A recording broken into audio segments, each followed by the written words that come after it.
चलिए, तो अब जैसा कि शुरुआत में मैंने आपको कहा कि हम एक लोन पे पेशकश करने वाले हैं, क्योंकि हम चाहते हैं कि अगर आपके कोई कर्ज है तो वो कर्ज जितना जल्दी हो सके ख़त्म हो जाए आपके ऊपर से। कर्ज को चुकाने का तरीका क्या होता है? अच्छा, कर्ज अगर आप ले रहे हैं तो ये क्या आप अपनी बचत और निवेश को कम करके ले रहे हैं? आज इसी मुद्दे पर हम बातचीत करने वाले हैं विस्तार से। कर्ज मुक्त पाठशाला आप कह सकते हैं जो हमने आज लगाई है आप सभी दर्शकों के लिए। मेरे साथ इस मुद्दे पर बात करने के लिए खास मेहमान भी जुड़ गए हैं। Aparna Ramchandra, founder director rectifycredit.com, और Harsh Rungta, founder free only investment advisers, हमारे साथ जुड़ गए हैं। आप दोनों का ही बहुत बहुत स्वागत है इस हमारी बेहद खास पेशकश में। और आज हमें बाकायदा लोगों की हैंड होल्डिंग करनी है, उनको बताना है कि जिस तरह से आप छोटे छोटे लोन ले लेते हैं और छोटे छोटे लोन जब बहुत सारे हो जाते हैं तो भारी पड़ते हैं आपकी बचत पर, भारी पड़ते हैं आपके निवेश पर। मेरे ख्याल से मैं दोनों मेहमानों के पास जाऊं कुछ सवाल लेकर, उससे पहले कुछ डेटा मैं चाहती हूं कि आप स्क्रीन पर देख लें, ताकि आपको ये समझ में आ जाए कि इस मुद्दे पर हम क्यों बात कर रहे हैं और इस मुद्दे की गंभीरता कितनी ज़्यादा है। क्योंकि अपर्णा, कई बार बात हुई है इस मुद्दे पर, हमेशा से आपने कहा है कि ये एक नाइटमेयर होने वाला है। तो देखिए, यहाँ पे हमने जो है कुछ नंबर्स आपके स्क्रीन पर डाले हैं। अब हम क्या देख रहे हैं? हम ये देख रहे हैं कि भारतीय परिवार जो डिपॉजिट करते हैं, मतलब जो निवेश या बचत करते हैं, उसकी एवज में जो लोन है, लोन लेने की जो मात्रा है वो ज़्यादा बढ़ती जा रही है। कैसे देखते हैं हम? जीडीपी से कितना हिस्सा है उसका, इससे हम आकलन कर रहे हैं। अगर हम डिपॉजिट्स की बात करें तो लगभग 4.5%, 9 महीने FY 23 के जो है 4.5% हो गया था जीडीपी का। डिपॉजिट की बात हो रही है। लोन देखिए आप, ये हो गए हैं 4.9%। आंकड़ा जो पहले था, मतलब 2020 के आसपास का अगर मैं देखूं तो यही आंकड़ा 3.3% था डिपॉजिट का, जीडीपी के 3.3% था, और लोन तो उससे भी कम 2.9% था जीडीपी का, और वो अचानक से बढ़ के 4.5% और लगभग 5% हो गया है जीडीपी का। तो आप समझ सकते हैं कितनी तीव्रता से लोगों ने लोन लेना जो है शुरू कर दिया है। होगा भी क्योंकि आज क्लिक पे आप लोग सब लोन ले लेते हैं और इजी हो गया है। छोटे अमाउंट के जो लोन्स है वो तो आपको ऐसे ही मिल जाते हैं, लेकिन आसानी जितनी है वो जी का जंजाल भी है। वो क्यों है वो बताएंगे आपको। अब इतना ही नहीं, अगर हम ओवरऑल हाउस होल्ड डेट का एक आकलन मैं आपको दूं, जो ओवरऑल फिगर निकल के आ रही है, 36.9% है जीडीपी का दिसंबर 2022 का जो आंकड़ा है, यही बढ़कर अब लगभग 40% हो गया है। आप समझ सकते हैं। और ये जो आंकड़ा है, मैं चाहती हूँ कि कुछ देशों के साथ हम इसको कंपेयर भी करते हैं, क्योंकि ओवरऑल सितंबर 2023 में अगर हम देखें तो जर्मनी, चाइना, जापान, यूएस में 50 से 75% तक का आंकड़ा होता है लोन का, जीडीपी का, ठीक है। लेकिन हम बाकी रशिया, ब्राज़ील और बाकी तमाम देश देखें तो वो 20 से 35% के होते हैं। तो हम अब तक वहाँ तक नहीं पहुँचे हैं, लेकिन कहीं ना कहीं हमने बढ़ना शुरू कर दिया है। और ये कितने चिंता की बात है। ये जो आंकड़े आप स्क्रीन पर देख रहे हैं, ये आंकड़े ही हैं, लेकिन आपके लिए कितने मतलब के हैं ये अब समझते हैं। तो मैं आपके पास आती हूँ सबसे पहले, क्योंकि लगातार आपके साथ इस पर बात होती रहती है। तो ये कोई नयापन नहीं है, जो हमने आंकड़े देखे हैं इसमें भी कुछ नयापन नहीं है। बहुत समय से इसको लेकर चिंता थी, ठीक है। अब ये चिंता जो है रेगुलेटर से लेकर हर किसी को समझ में आने लग गई है। बस अपर्णा, जो लोग लोन ले रहे हैं ना, उन्हीं को समझ में नहीं आ रहा है। बताइए। ये जो फिगर्स है, जैसे आपने बताया, हमें पिछले साल 1.5 साल से हम दोनों बात कर रहे थे कि ये जो पर्सनल लोन का पोर्टफोलियो है ये कहीं ना कहीं फटने वाला है। तो आज की तारीख में वो अब सामने खुल के आ रहा है। एंड आपने इधर जो डेटा दिया है वो जीडीपी के हिसाब से दिया है, but if I just see, I have some more information. अगर आप एनुअल ग्रोथ रेट देखते हो, डिपॉजिट का जो है, बैंक डिपॉजिट का जो ग्रोथ रेट है वो सिर्फ 11 to 13% के बीच में है, जबकि लोन का ग्रोथ जो है वो ऑलमोस्ट 21% है लास्ट ईयर। सो ये this is telling me two things. एक, बिकॉज जो इनकम है वो काफी नहीं हो रहा है लोगों के जरूरतों को, या फिर हम कह सकते हैं थोड़े बहुत, मतलब शौक भी मान लो, वो पूरा करने को। सो to to fulfill those needs, those desires, people are resorting to taking loans, number one. Number two, आज की तारीख में लोन मिलना बहुत आसान हो गया है, which is also a very big reason जिसके वजह से इतना लोन का जो ग्रोथ है वो कंप्लीटली हो रहा है। But it is a very very scary thing. Kavita. बिल्कुल, नहीं चिंताजनक बात तो है ही है और हर्ष उस वक़्त ज़्यादा चिंताजनक बात है जब आपकी नौकरी का ठिकाना नहीं है, आपकी बचत हो नहीं रही है, आपने अपने लिए जो है फ़ाइनेंशियल गोल्स लाइन अप नहीं किए हैं और अगर आपने किए भी हैं, आप उसके लिए इन्वेस्टमेंट कर भी रहे हैं, तब भी आप ज़्यादा लोन ले रहे हैं, तो यानी बचत और निवेश के लिए आपके पास पैसा नहीं बच रहा है। तो ये ईज़ी फाइनेंसिंग और एक क्लिक पर लोन ले लेना ये हमारी आदतें बिगाड़ रहा है और आदतों से भी ज़्यादा हमारा जो डिसिप्लिन है लाइफ में ना हर्ष वो बिगड़ता हुआ दिखाई दे रहा है। तो कविता, ये मैं इसको इट्स अ मिक्स्ड, ये मिक्स चीज है। मतलब इसका फायदा भी है, इसका नुकसान भी है। ओके, तो ये एक तो आपको इंडिविजुअल लेवल पे देखना है और एक एट अ मैक्रो लेवल देखना है। ओके, मतलब पूरी इकोनॉमी के हिसाब से देखना है। तो एट एन एंड अल्टीमेटली सारे इंडिविजुअल्स का मिला के ही वो नेशन के लेवल पे बनता है। तो दो चीजें मैं कहना चाह कि जो लोन्स में हम ग्रोथ देख रहे हैं टू अ सर्टेन एक्सटेंट, वो दो वजह से देख रहे हैं। एक तो जो चीजें पहले सिर्फ मेट्रो सिटीज में मिलती थी, अब वो इंटरनेट की वजह से, टेक्नोलॉजी की वजह से हर जगह मिलती है। इजी लोन्स मिलता है, अकाउंट एग्रीगेटर जैसे सिस्टम होने से मतलब वो वन क्लिक लोन्स मिलते हैं। तो उससे अच्छी बात यह है कि इट्स मतलब कोई एकदम खराब बात है वैसा नहीं है। आज वो एक्सेस हुआ है लोगों को, और कई हद तक जो लोन्स पहले इनफॉर्मल सेक्टर से लिए जाते थे वो शायद अब फॉर्मल सेक्टर में आए हैं। तो टू दैट मच एक्सटेंड वो अच्छी बात है। लेकिन लोन्स लिए जा रहे हैं जो शायद पहले कभी नहीं लिए जाते, खर्चे हो रहे हैं। तो वो लोन्स का सवाल है। तो वो loans at an individual level, जैसा आपने भी कहा कि अगर आपकी इनकम स्ट्रीम, अगर आप नौकरी कर रहे हैं, अगर आप व्यवसाय कर रहे हैं, अगर आपकी इनकम ठीक से आ रही है तो वो चल जाता है। तो as long as the economy stage ठीक से, तो शायद इंडिविजुअली इतनी प्रॉब्लम ना आए।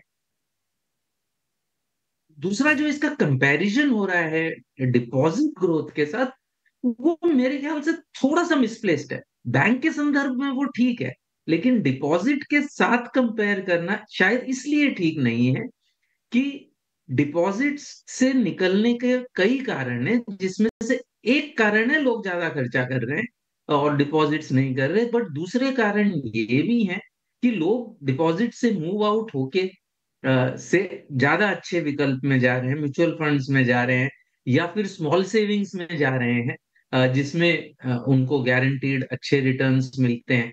तो वो एक ट्रिपल अटैक है बेसिकली डिपॉजिट बेस पर।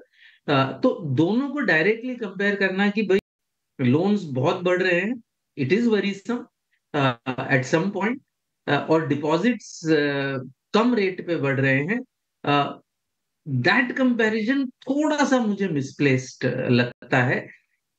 रहा सवाल कि ये डेंजरस है कि नहीं, तो on an overall level growth rate थोड़ा हाई लग रहा है। बाकी on an overall level at 40% ऐसा कोई बहुत ज्यादा वरीसम नहीं है ओवरऑल लेवल पे।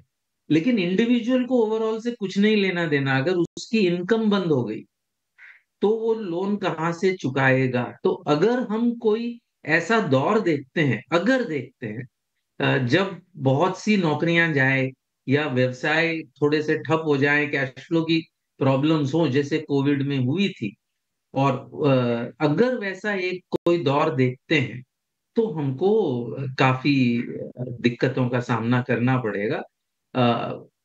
बाकी थोड़ा सा ग्रोथ का पार्ट है ये लोन बढ़ना। बिकॉज लोन क्या चीज में, कोई चीज में खर्च हो रहा है तो वो इकोनॉमी में आ रहा है वापस, and it is leading back to income to somebody. तो मतलब एट एन इंडिविजुअल लेवल हो सकता है कि वो ठीक ना हो उसके लिए, बट एन ओवरऑल बेसिस अगर हम बहुत ज्यादा कोई इनकम्स के साथ इशू ना देखें तो शायद अभी तक खतरे के लेवल से मैं कहूंगा कि नीचे ही है। अपर्णा, आप हर्ष की बात को कैसे आगे लेकर जा सकती हैं? और मेरे ख्याल से काफ़ी सही बात भी आपने कही यहाँ पर, एक काफ़ी पैमाने पर आपने ये बात समझाई भी है। कंजम्पशन कहीं ना कहीं यहाँ पर बढ़ता है और मेरे ख्याल से एक ग्रोथ का साइन होता है इस तरह से जो हम लोन टेकर्स को बढ़ता हुआ देखते हैं। लेकिन मेरे ख्याल से कई जगह ये भी बात सामने आई है कि लोग जो है कहीं निवेश कर ही नहीं रहे हैं, बचत भी कर ही नहीं रहे हैं, अपने पास पैसा जो है वो दबा कर रख रहे हैं। अपर्णा, इस पहलू पर बताएं कि क्या लगता है आपको, लोग ज़्यादा अपने पास पैसे रखना सुरक्षित मान रहे हैं बजाय उसको कि वो निवेश कर दें या वो एफडी में डाल दें? और दूसरा, एक और जो फिक्स डिपॉजिट को लेकर डेटा भी सामने आया है, खासतौर से अगर हम पब्लिक सेक्टर बैंकों की ओर से बात करें तो सीनियर सिटीजन्स का जो डिपॉजिट है वो बड़ा है पब्लिक सेक्टर में as compare to private sector banks. तो कैसे इस डेटा पॉइंट्स को हम समझें अपर्णा, और जिस बदलाव की बात हर्ष कर रहे हैं उस बदलाव को आप कैसे देख रही हैं और वहाँ पर रेड फ्लैग्स आपको क्या दिखाई दे रहे हैं? मुझे, इफ आई हैव टू से फ्रॉम माय ओन एक्सपीरियंस, जो मेरे पास क्लाइंट्स आ रहे हैं, आई डोंट सी टुडे हफ्ते में there are at least 8 to 10 cases on an average writing to us saying that I am in a debt trap. I am unable to pay any of my EMIs. My credit cards are maxed out. I'm in a debt trap. Can you help me get out of this? This has started in the last 6 months. इससे पहले हमको, to be very honest with you, मतलब साल में एक आधा कोई आता था जो कहता था कि मेरे से मैनेज नहीं कर पा रहा, मैं मैनेज नहीं कर पा रहा हूँ क्योंकि मैं रीपेमेंट मेरा प्लान नहीं कर पा रहा. But आज that figure has increased to this. So this to me is telling a lot. Of course, जैसे हर्ष जी ने कहा कि bank deposit cannot be the only parameter, but what we are overall trying to say is लोगों का tendency to invest, or rather I would say ability to invest कम होते जा रहा है क्योंकि एक्सपेंडिचर बढ़ रहा है.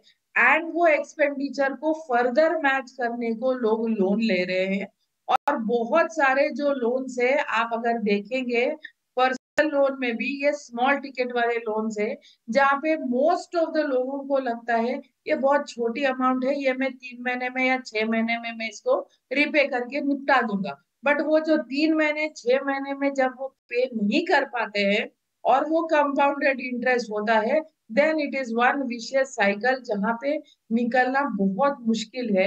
एंड जो ये डेट ट्रैप वाले आ रहे हैं, जो मैं अभी हम इंटरनली स्टडी कर रहे हैं, उनके पास म्यूचुअल फंड और फिक्स डिपॉजिट्स समझो ना के बराबर है. सबके पास एक आधा कोई LIC या कोई इंश्योरेंस का पॉलिसी है, otherwise there is nothing else. So these are people जिन्होंने सब कुछ एग्जॉस्ट कर दिया है. तो मुझे इस बात का ज्यादा फिक्र है. समझो 3 साल पहले we use to take pride कि एज अ कंट्री हमारा जो सिस्टम था, it was always, we had a saving tendency. हमको ये सिखाया जाता था कि जितनी अपनी चादर है उतना ही फैलो. बट आज वो बात किसी को मतलब ना समझ में आता है, ना किसी को उसको सुनना है. सबको लगता है कि if I have ability to get the credit, why shouldn't I avail of it? But somewhere वो that ability to repay, अगर मैं ये सस्टेन लेवल पे इसको रीपे कर पाऊंगा क्या नहीं, या फिर अगर बीच में डिफॉल्ट हुआ, अगर जैसे आपने कहा जैसे अगर बीच में मेरा जॉब चला गया तब मैं क्या करूं, वो सोच किसी का भी नहीं है. बिकॉज एवरीथिंग इज इंस्टेंट, अभी चाहिए. आज लोन मिल रहा है तो मुझे आज लोन लेना है, रीपेमेंट का मैं बाद में देखूंगा. That is a very, very scary factor and a worrisome factor to me. कविता, ख्याल से हर्ष, यहाँ पे थोड़ी सी इंडिविजुअल लेवल की जो बातें हैं वो अपर्णा ने हाईलाइट की है उनके अनुभव के मुताबिक. आप बताइए हर्ष, आपके अनुभव के मुताबिक ये जो डेट ट्रैप की बात कही है अपर्णा ने, ये आपने कितना फेस होते हुए देखा है अपने आसपास? क्योंकि हमारी बचत तो हमारी आदत में ही शुमार है ना हर्ष, ये तो हम बचपन से ही जानते हैं कि जितनी चादर है उतना ही आपको पैर फैलाना चाहिए। क्या हो रहा है यहाँ पर? जिस डेट ट्रैप की बात अपर्णा कर रही है और जो बखूबी आपने बताया कि इस पूरे मसले के दो पहलू हैं, एक सही और शायद एक चिंताजनक। तो जो अपर्णा ने समझा है, मेरे को लगता है चिंताजनक पहलू ज़्यादा है, इंडिविजुअल लेवल पर थोड़ा सा दर्द ज़्यादा बढ़ता हुआ दिखाई दे रहा है हर्ष।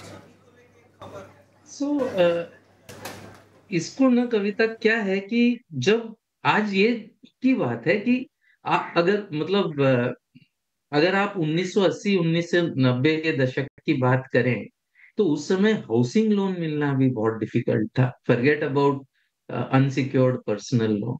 ओके, ये तो एचडीएफसी ने शुरू किया 80s में, थोड़ी किया 90s में, रियली स्ट्रांग हुए, फिर कई प्लेयर्स आए, आईसीआईसीआई आया and it really became very strong. तो अवेलेबिलिटी जब ज्यादा होगा तो उसका जो गलत इस्तेमाल है या जिसकी वजह से प्रॉब्लम हुई, वैसे लोग भी बढ़ेंगे। तो अब अनसिक्योर्ड लोन का बोलबाला है, तो क्लियरली हम आसपास में अपने लोग देखेंगे। पहले लोन मिलते ही नहीं थे तो हम वो लोग कैसे देखेंगे? तो एक तो ना ये हमारे जो रोजी टिंटेड ग्लासेस होते हैं कि यू नो कि ये मतलब कि पैसा ज्यादा नहीं खर्चा करना चाहिए, सेव करना चाहिए, विच इज गुड। ओके, मैं ना नहीं बोल रहा हूँ, लेकिन अब भारत बदल चुका है तो ये मतलब खर्चा होगा। और ये एक जब हम विकसित देश की तरफ चलेंगे तो कंज्यूमरिज्म आएगा, इसको विषय नहीं कर सकते और ये मान लेना चाहिए। मुझे सबसे अच्छी बात इसमें ये लग रही है कि क्लियरली जो आंकड़े हैं वो बैंकिंग सेक्टर के लिए वरीसम है और आरबीआई क्लियरली सचेत है। तो वो जो भी चीजें अब वो सचेत कर रहा है, अभी तो सिर्फ वार्निंग दे रहा है, पीछे में जरूर वो बैंकों से बात कर रहे होंगे और हम देखेंगे कि it will not remain so easy to get loans जिनकी इनकम्स नहीं है। और अब इनकम वगैरह आकलन करने के लिए जो सिस्टम्स आ गए हैं they are much much better. तो जो 2007 या 2008 में ग्लोबल फाइनेंशियल क्राइसिस के पहले एक दौर चला था अनसिक्योर्ड बिजनेस लोन्स का और जिसका बहुत बुरा अंत हुआ उस समय, वो वाला रिपीट साइकिल शायद ना हो अगर इकोनॉमी में ओवरऑल प्रॉब्लम ना हो और सही समय पे आरबीआई ये जो सचेत करने के स्टेप्स ले रहा है और पीछे में जरूर इसको कुछ टाइटन कर रहा होगा प्रोसेस को, और जिसका असर हम देखेंगे आने वाले दिनों में। जैसे अब उन्होंने रेस किया है even on additional top up loans against whom, you know अगर आपका ऑलरेडी होम लोन है, थोड़ा सा रीपेमेंट हो गया है, प्रॉपर्टी की वैल्यू बढ़ गई है, उसके सामने भी लोन जो मिल रहे हैं वो भी पर्सनली लोन है, बिकॉज उसका एंड यूज मॉनिटर्ड नहीं है। तो मेरे ख्याल से ये जो सचेत होने वाला सिस्टम है और सही सचेत होना है, हमको सावधान रहना होगा। और मेरे ख्याल से द बैंकिंग रेगुलेटर ने बहुत ही सही समय पर सावधानी बरत रहे हैं, टाइम टू टाइम वो वार्निंग्स भी दे रहे हैं और पक्का एक्शन ले रहे होंगे और इसमें हम कुछ ना कुछ चेंज का देखेंगे, ऐसा मुझे लगता बिल्कुल है। बिल्कुल बिल्कुल। तो अपर्णा, सारी बातें सही हैं, विकसित देश की ओर हम बढ़ रहे हैं, विकसित भारत की ओर हम बढ़ रहे हैं, नया भारत है, युवा भारत है, एस्पिरेशनल भारत है, ठीक है। अब बहुत ज़रूरी है कि आपको खुद को अनुशासित करना होगा, खुद की चादर का आकलन करना होगा और उसी के मुताबिक आपको पैर फैलाने होंगे। कैसे समझें या कैसे इसका आकलन करें कि आप कर्ज में अगर ले भी रहे हैं तो ज़्यादा ना डूबे और साथ में ही आपकी बचत, आपकी निवेश, जो कि बहुत अहम पहलू है आपकी आर्थिक ज़िंदगी का, उस पर आप कॉम्प्रोमाइज़ ना करें। एक बहुत सिंपल खुद के लिए एक एक्सेल बनाइए जहां पे आपका ओवरऑल जो मंथली आपका इनफ्लो है उसका max to max 50 to 55% is what should be your sum total of सारे पेमेंट्स आउट। तो उसमें आपके ईएमआई आ गए, आपके मतलब जो बाकी के आपके पेमेंट्स है सारे 50 to 55% के अंदर ही आप सारे लोन्स होने चाहिए, उससे ऊपर नहीं जाए। अगर आपको नजर आ रहा है कि वो धीरे धीरे थोड़ा बढ़ रहा है आंकड़ा, तो आप मेक श्योर कीजिए कि अगर उसमें से कोई छोटे मोटे लोन्स है तो उसको आप कैसे पे ऑफ कर दे, ताकि आपका कैश फ्लो वापस आप कंजर्व कर पाए, नंबर 1। नंबर 2, अगर अगर आपके पास कोई इन्वेस्टमेंट्स है जो आपको ग्रेट रिटर्न्स नहीं दे रहे हैं, तो उनको आप निकाल लीजिए और लोन के तरफ उसको डाल के आप अपना जो इंटरेस्ट वाला बर्डन है वो कम कर दीजिए। And the biggest of all, अगर आपको लगता है कि आज मार्केट इतना बढ़े जा रहा है जहां पे मैं महीने का 10% कमा सकता हूँ, तो उसके अगेंस्ट मैं लोन लेके पैसे लगाऊंगा मार्केट में, ये वाले सर्कस अब मत कीजिए। क्योंकि ये अभी मार्केट का भी भरोसा नहीं, लेकिन ये जरूर इसमें सर्टेनिटी है कि आपका ईएमआई कटने वाला, तो आप वो मत कीजिए। So don't take loans to make investments in the stock market or any other speculative investments. Lastly, अगर आपको कोई लोन लेना है, कोई मतलब how do I say, not an asset but something else that you are looking at, short term loan, see if you really need it, can you live without it. अगर आप उसको पोस्टपोन कर सकते हो तो आप पोस्टपोन कीजिए जब तक कि आपके छोटे मोटे 2-4 लोन्स खत्म हो जाए, उसके बाद take on new. But have this discipline कि आप 50 to 55 के ऊपर नहीं जाएंगे मंथली, बिकॉज उससे ज्यादा जब ईएमआई जाने लगेगा तो ये बहुत मतलब बिफोर यू रियलाइज आपके कहीं ना कहीं रीपेमेंट्स में डिले, डिफॉल्ट सारे शुरू हो जाएंगे, and then it will become a very difficult vicious cycle, फिर निकलना बहुत मुश्किल हो जाएगा। इतना अगर आप सेल्फ डिसिप्लिन रख ले तो मेरे हिसाब से बहुत बड़ी बात है। इसके अलावा whatever you can save, work on what you can save, but if you have liabilities, first focus on getting those liabilities out of your system. कविता, जितना हो जल्दी हो सके अगर कर्ज में है तो कर्ज मुक्त हो जाइए, और अगर आप लोन लेने का प्लान भी कर रहे हैं तो एक रीपेमेंट स्ट्रैटेजी अपने पास ज़रूर रखिए। बहरहाल मेरे पास समय समाप्त हो चुका है इस पेशकश के लिए। अपर्णा, आपका और हर्ष आपका बहुत बहुत धन्यवाद, शिरकत की और दर्शकों का मार्गदर्शन भी किया है। चलिए हम आगे बढ़ते हैं और फिलहाल कर्ज के मुद्दे के बाद आगे बढ़ेंगे और निवेश की बात करेंगे, और निवेश कैसे आप सही तरीके से अपने फाइनेंशियल पोर्टफोलियो के ज़रिए कर सकते हैं, इस पर हम बारीकी से बात करेंगे और आपकी फाइनेंशियल प्लानिंग कराएंगे। ब्रेक के बाद हमारे साथ 2 फाइनेंशियल प्लानर्स भी जुड़ेंगे और हमारे व्यूवर्स जो हैं वो फ़ोन लाइन पर और यूट्यूब पर जो सवाल भेज रहे हैं उनको भी शामिल करेंगे ब्रेक के बाद।